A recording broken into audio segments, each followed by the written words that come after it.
Just understand that some folks, you will encounter them, are resistant towards anything that's not in line with their doom thinking.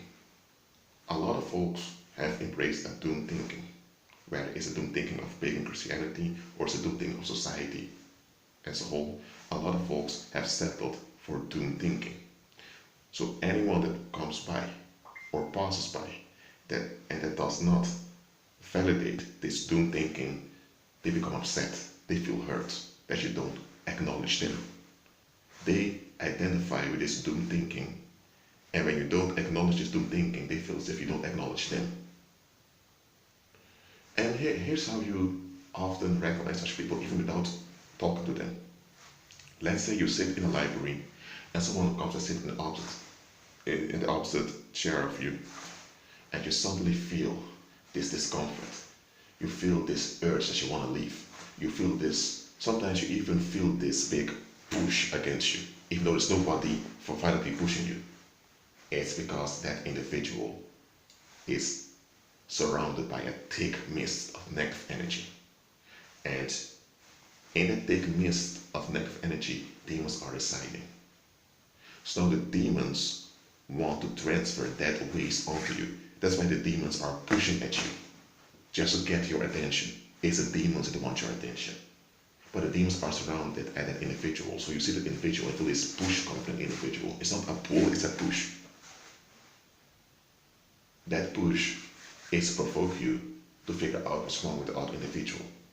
And once you're tricked into figuring out what's wrong with the other individual, demons can have your attention. Now they can draw you.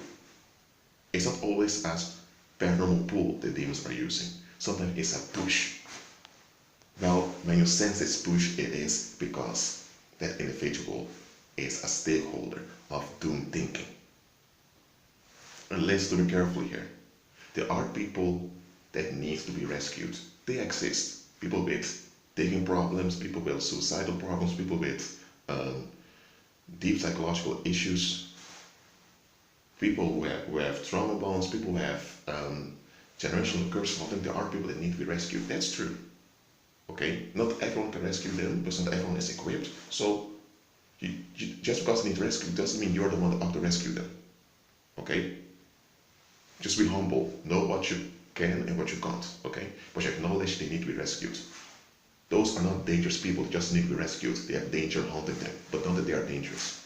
But then you have folks who are dangerous because they persist and finance with they energetically finance doom thinking.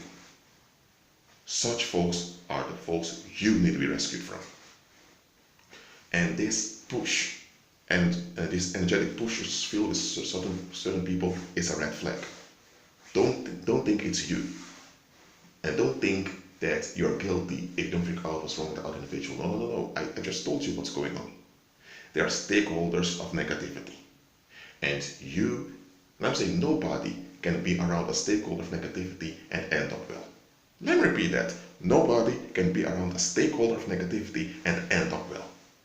And as a believer, especially as a believer, the demons they want you in their doom. Even just for a while, the demons want your company. So they will push you just to provoke you to begin to ask questions. That's why sometimes people just stare at you out of the blue and you think, what's going on? It's the demons cause them to stare, to catch your attention. Those demons are sodomized, especially if you're a male believer, demons will do this. But okay, just realize that some folks are just so invested in doom thinking that any interaction with them will be poisonous onto you. So even if you later will shake it off, it's not worth having to shake off all of that dust.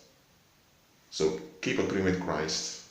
Know these are red flags. Be at peace.